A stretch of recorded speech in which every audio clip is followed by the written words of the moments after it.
Welcome to Express Info. Do you want to have these exclusive Puma Rise Nitro basketball shoes? Because once we reach 200k subscribers, we will be having this giveaway. Just comment to win. Shoes are promoted by Kai Sotto himself. Just like this video, and most importantly, comment anything positive about Kai Sotto. It's easy. Commenting is the key to win. Share your positive comments about Kai Sotto. Do it now na. Win the prize. Stay tuned for more updates. Kai Sotto, dami nga bang inggit? Well, yan ang sinabi ng isang netizen na mukhang meron naman siyang legit point. In fact, I see them as talangka at mga bashers ni Kai Sotto na kung saan isang typical Filipino trait aimed sa isang successful personality katulad ni Kai Sotto. Meron talagang maraming inggit sa kasikatan ni Kai Sotto at maraming talangka na gustong hilain siya pababa. At iba pa yung mga bashers na walang ibang magawa kundi i-bash si Kai Sotto. Kahit pa gaano kalaki ng naibibigay na karangalan ni Kai Sotto sa Pilipinas, ay ang kanilang nakikita ay ang mga weaknesses pa rin ni Kai Sotto. Kaya sa mga inggit dyan, mga bashers, pati mga talangka, ay siguro ang best thing to do is to support Kai Sotto. Dahil kapag makapasok siya sa NBA, ay malaking karangalan rin ito para sa atin bilang isang Pilipino. Sayang lang at hindi makapaglaro si Kai Sotto sa Asian Games dahil ito sana ang perfect opportunity niya upang maipakita sa buong Asia na siya na ang best big man ng Asia following the footsteps of Yao Ming. And speaking of Asian Games, ay mas pipiliin pa rin ni Coach Tim Cone sina Calvin Abreva, Terrence Romeo, Mo Tautoa at Jason Perkins over si Joe Perez, Arvin Tolentino, Chris Ross at Kevin Alas. Unang-una ay mas matagal nang nag-iensayo sina Abreva and Company at pangalawa, mas magkakaroon ng balance in terms of height ang gilas kung sina Abreva and Company ang maglalaro. Watching the game against Korea, ay kailangan pa talaga ng gilas ang additional big man at si Mo Tautoa ang makapagbigay sa kakulangan na yan. Kailangan rin ng pamalit si Justin Brownlee. Kung nandyan si Perkins o Abreva, ay pwede sana sila ang pamalit kay Justin Brownlee. Kaya kahit napakaganda ng nilaro ni na Arvin Tolentino and Company, ay it is imperative for the team to choose wing players upang mas magiging versatile ang team.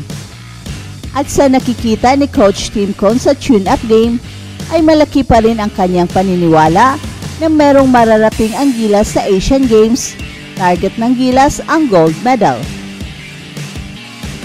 Samantala, si Rondae Hollis Jefferson ay isang prospect bilang naturalized player para sa Gilas Pilipinas.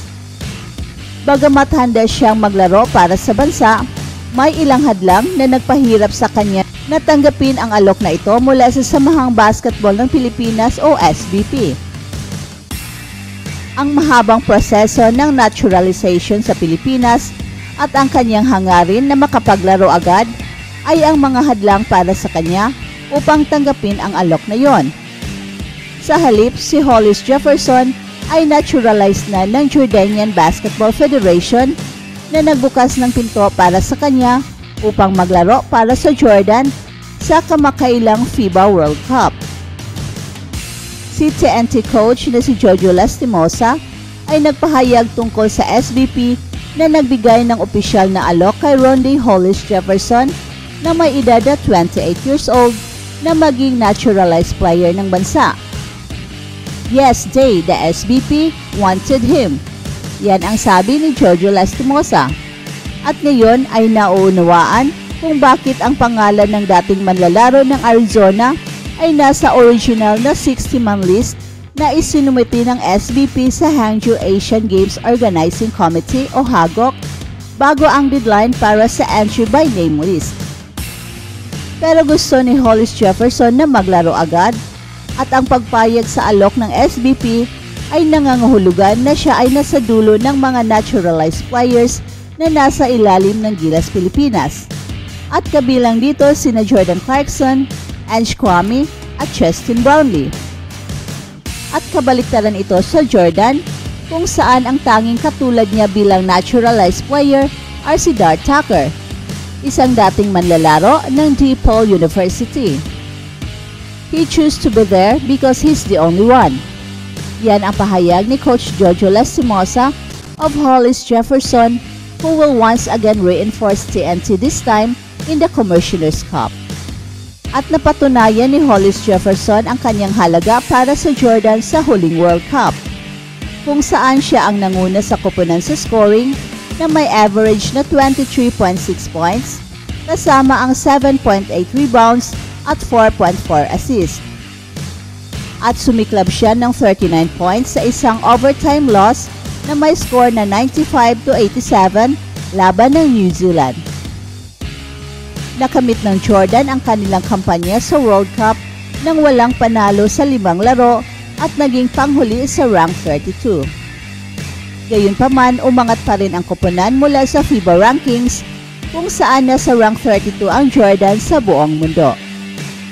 At ang Pilipinas ay umiscore ng 2 late goals upang makuha ang 3-1 na panalo laban sa Hong Kong nitong Biyernes sa simula ng 19th Asian Games Women's Football Competition sa Wenzhou Sports Center sa China. Nagtala sina Quinley Quezada at Katrina Gilo ng mga go-ahead goal in the 39th and 91st minute as the Filipinas, competing in their first tournament since the FIFA Women's World Cup, earned the full 3 points after a match that looked heated for a draw. Nagbigay si Sarina Bolden ng penalty kick para bigyan ng kalamangan ang Filipinas sa 8th minute following a handball inside the box, but Chong Wai-Kee equalized in the 38th. Ngunit sa wakas, nakakuha ang Filipinas ng mga pagkakataon. Si Quezada ay naka-score sa pamamagitan ng pagkuha ng touch sa isang scramble at the goal mouth sa kanyang ika-23 sa kanyang karera para sa Filipinas na nagtutugma kay Bolden na nangunguna sa koponan. Gilo made the insurance 2 minutes later off a short ball by Meryl Serrano on stoppage time. Ang Filipinas ay haharap sa reigning bronze medalist na Korea sa Lunes na gaganapin sa Wenzhou, mga 300 kilometers ang layo mula sa pangunahing sentro ng laro ng Asian Games na sa Hangzhou. That's it for now, guys. Pero bago kami magtatapos, ay huwag kalimutan na huwag magpahuli sa mga pinakabago mga kwento at balita ng kasiyahan at tagumpay. Bahala na ang mga marites dyan. Basta kami ay handang maghatid ng tunay na inspirasyon sa mundo ng sports.